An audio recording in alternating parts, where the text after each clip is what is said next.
Good afternoon, everybody. Let's talk about the prophetic word again today. The book of Acts, chapter 10, is going to be your homework today. I want you all to take the time to read this chapter. We're going to focus our attention here on starting in verse 9, Peter's vision. Before I begin, there are those listening to this video right now that have had dreams and visions, mostly dreams lately, and you still don't know those interpretations. I want to show you that God is going to interpret those dreams with other things and people that will be connected to you. You will not have to seek out those connections to get that interpretation. God will bring those connections by way of people and circumstances in your life, and then the interpretation will take place. Check it out here. It says in verse 9, Acts chapter 10, verse 9, the next day, as they went on their journey and drew near the city, Peter went up on the housetop to pray about the 6th hour.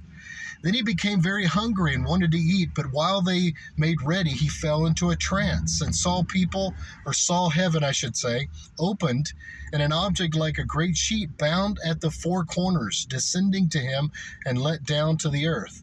In it were all kinds of four-footed animals of the earth, wild beasts, creeping things, and birds of the air. And a voice came to him, "Rise, Peter, kill and eat."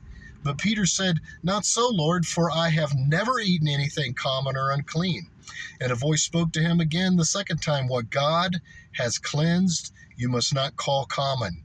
This was done 3 times, and the object was taken up again into heaven. Of course, verse 17 says, "And now while Peter wondered within himself what this vision which he had seen meant, behold, the men who had been sent from Cornelius had made inquiry for Simon's house and stood before the gate."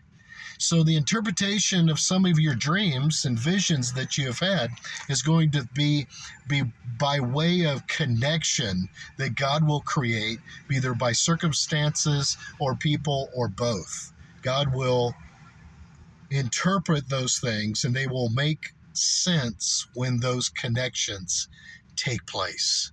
Wait for God to connect you, either by circumstances or by people or by both, and those dreams will begin to make sense to you, just like Peter's about to see why the vision needed to happen in the first place. God bless you guys. Have a great day.